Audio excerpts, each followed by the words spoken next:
So hi guys, welcome back sa ating YouTube channel mga katropa. So ngayong araw na to pag-uusapan natin paano gamutin ang baboy na ayaw kumain. So karaniwan na itong nangyayari sa mga baboyan natin, di ba? Yan isa sa pinakamalaking nararanasan o halos madalas nararanasan ng mga magbababoy. So kayo ba mga katropa, naranasan nyo na ba ito? Naranasan nyo na bang lumapit sa koral, pigpen ng baboy at magpakain ng baboy, pero ang baboy nyo ay nakahiga lang at sobrang tamlay at ayaw nang galawin ng feeds mga katropa? Kabayan, kung nangyari na ito sa iyong piggery, huwag ka muna magpanik, pero huwag mo ring baliwalain kasi ang pagkawala ng gana sa pagkain ng ating mga alaga o yung tinatawag na loss of appetite ay unang babala na merong mas malaking problema sa kalusugan ng ating mga alagang baboy. Kaya naman, kung hahayaan mo ito ng 2 pa hanggang 3 araw, asahan mo malulugi yung piggery business mo. So sa bidyong ito, hihimay-himayin natin yung 5 pangunahing dahilan kung bakit ayaw kumain ng mga alaga nating baboy at ang mga solusyon na pwede natin gawin na agad-agad. Kaya naman panoorin mo to hanggang dulo, and sa bandang huli ibabahagi ko sa inyo ang sikretong lunas na madalas ginagawa ng mga katropa natin na magpapaboy. So bago tayo magsimula, mag-comment muna sa baba, and ilang buwan na ba ang mga alaga mong baboy? Magalakas at masaya ba? Maganda bang kumain? So iisa-isahin natin yung mga comments nyo mga katropa dito sa ating channel. And huwag kalimutan pindutin mag-subscribe na rin, and pindutin yung notification bell para lagi kang updated sa mga usapan natin at mga practical tips tungkol sa pag-aalaga at pagpapalaki ng baboy at syempre negosyong baboyan. So ito na, alamin muna natin mga katropa, ano ba yung nagiging sanhi, dahilan at hindi pwedeng turok na lang tayo ng turok sa alaga nating baboy ng kung ano-anong gamot nang hindi naman natin nalalaman yung dahilan. So first reason, ayan, stress sa panahon, kapaligiran o yung tinatawag na heat stress. So ito mga katropa, yung masyadong mainit dito sa Pilipinas, and kapag ang temperatura sa loob ng kulungan ay lumampas dun sa comfortable na antas ng mga baboy, ang unang reaction nila ay syempre huminto sa pagkain, at ang tendency nito is uminom na lang ng uminom. Kaya ang magandang solusyon dito is siguraduhin natin na maayos na maganda ang ventilasyon ng hangin. Magkabit ng mga industrial fan kung talagang sobrang init, and maaari rin natin mga katropa basain ang bubong o paliguan ng mga baboy sa tamang oras. And huwag natin mga katropa gagawin kung kailan tirik na ang araw. So gawin natin bago pa nila ma-experience yung sobrang init ng panahon mga katropa. Ang isa pang dahilan mga katropa is yung reason number 2, baka naman panis na yung pagkain ng ating mga alagang baboy, spoiled na o maasim na yung feeds natin. Minsan may natitirang feeds na kainan ng ating mga alagang baboy at nahaluan na rin ito ng ihi. Kaya ito mga katropa ay inaamag at umaasim. So sensitibo sa amoy ang mga alaga nating baboy. Kaya importante lagi nating linisin ang mga kulungan, ang mga kainan nila bago tayo maglagay ng mga bagong feeds. And syempre i-imbak natin, ilagay sa tuyong area yung ating mga feeds para hindi ito amagin at hindi mag-moist mga katropa. So pagdating naman sa mga sakit at gamutan, dito na tayo masyadong seryoso. Ano nga ba yung mga dahilan ng nagiging sakit ng ating mga alaga kaya hindi sila kumakain ng maayos? Number 1 is yung lagnat o fever. Ito na yung dahilan number 3 natin.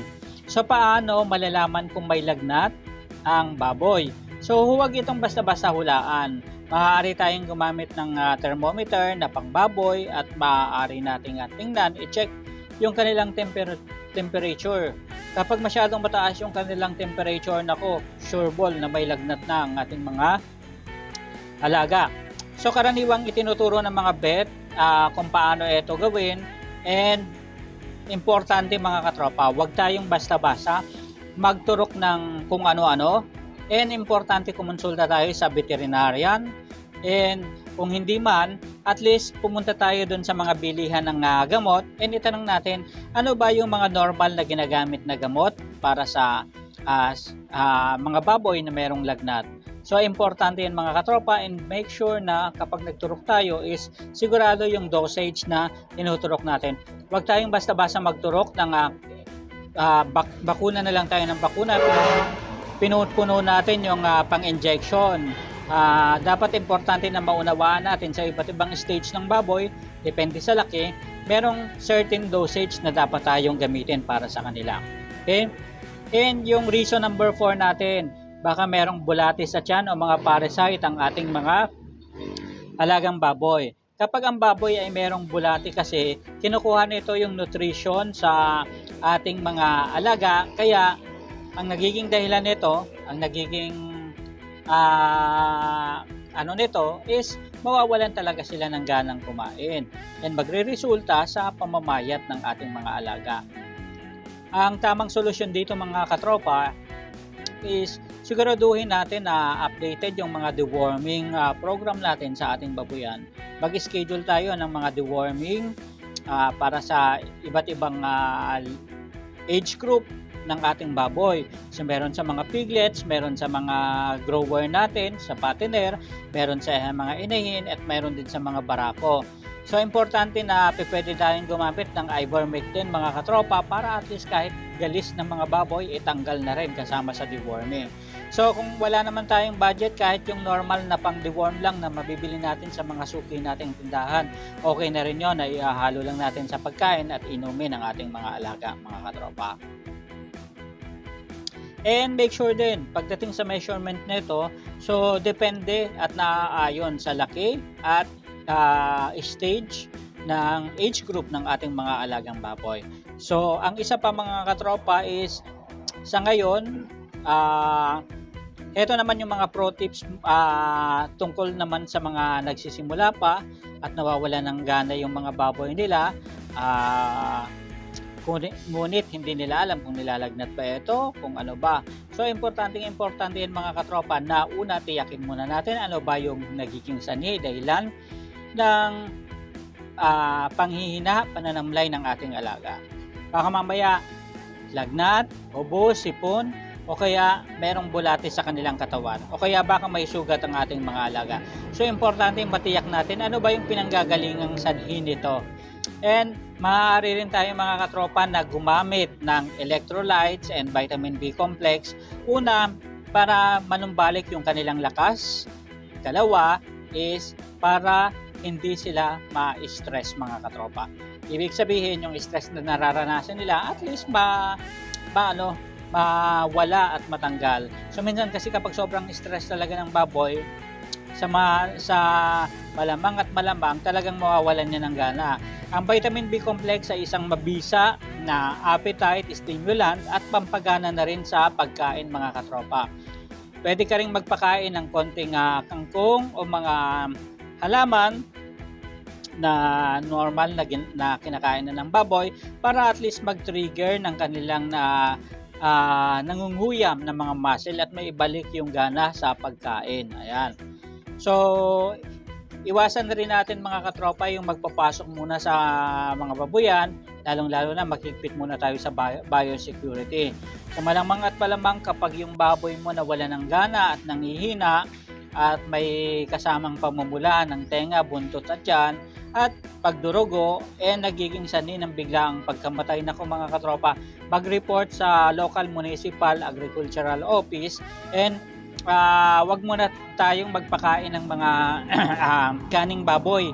Iwasan muna natin yung mga yan kasi yan yung nagiging unang sanhi sa paglaganap ng mga ASF para sa ating mga alaga. And alam naman natin hindi biro yung puhunan na ilalabas sa negosyo ng babuyan, kaya i-make sure na natin na safe yung mga alaga natin. Ang pagbababuyan, importante susi dyan yung mabilis na pag-aksyon para maging ligtas ang ating mga alagang baboy, para ligtas rin ang ating mga puhunan. Huwag munang antayin na manghina pa ng gusto ang mga alagang baboy bago ito gamutin. Ngayon mga katropa, kung may natutunan ka sa video na to, Paki-like and share mo naman ang video na to. Malaking tulong na yan para i-recommenda ng YouTube itong ating video sa iba pa nating mga katropang magbababoy dito sa Pilipinas. Huwag mo rin kalimutang i-like, share ang video na to, and mga katropa, sama-sama tayong manood sa mga susunod nating episode tungkol sa pag-aalaga ng baboy. Hanggang sa muli, marami pong salamat at paalam.